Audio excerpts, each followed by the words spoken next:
From what I understand, in the early 20th century, there were probably dozens of theaters in downtown Somerset, but anybody would take an upstairs room or an old warehouse and project a film on the opposite wall. They were very popular. At that time, they were silent films. But Mr. T.E. Jasper was the first one to actually build a building as a theater in Somerset. And he built the Virginia Theater, and I think it opened in 1922. Well, you have to consider that the Virginia Theater was built right before the Great Depression, really. The businesses were folding left and right all across the country. There was no money to be spent, and people were having a very hard time making it from day to day, from paycheck to paycheck. The one industry that thrived during the Depression was the movie industry, because people wanted to get away from the real life. If they could take a nickel or a dime or whatever it cost to go to the theater at that time, and go see a movie and forget about their troubles and forget about their poor finances, for just a couple hours, it was well worth it. And so the theater industry boomed. That was really the start of the golden age of movies in the United States, was during the Depression. Okay, that was in 1972. I started working here as a junior in high school, and I worked until midsummer of '74. Oh, it was the place to come to, yes, because at that time, the downtown area, where if you drove and you were a young driver, that's where everybody cruised at nighttime.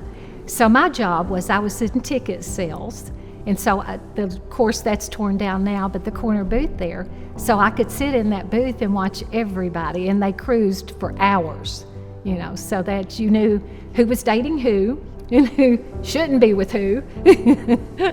So it was the happening place.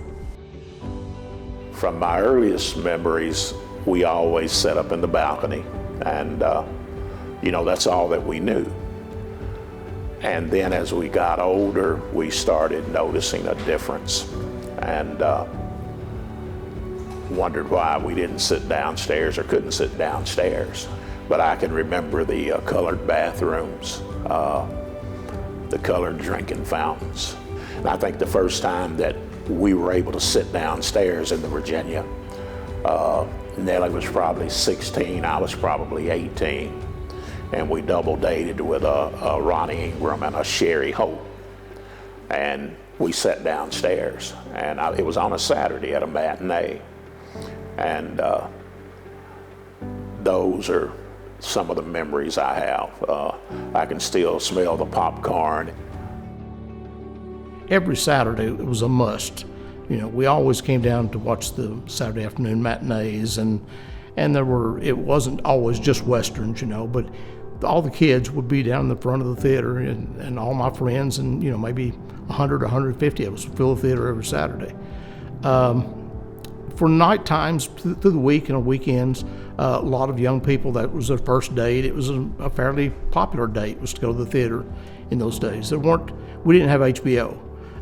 There weren't any movies on TV to speak of, and so it was a popular place. At the time, Gone with the Wind was one of the movies that we had the most box office money, I suppose. We ran that for 3 weeks. It was a one-time a night showing because it was a long movie. Second was The Godfather. That was another one. I don't think it ran a full 3 weeks. It seems like, if memory serves me, it was probably around two weeks. So those two stick in my mind.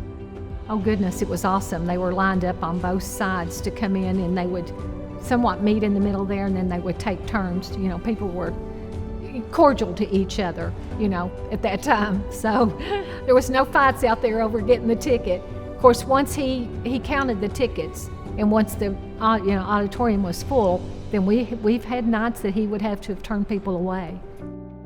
Really, when the theater changed from a theater to a cinema, it was remodeled, I believe, in 1970 to be the Virginia Cinema, and it was really completely gutted and got a facelift, and was still remained very popular and prosperous until the mall came along, and we had new theaters that were had more screens and had more comfort to them, and the multi-screens really killed the single-screen downtown theaters, and I think that's what happened in Somerset.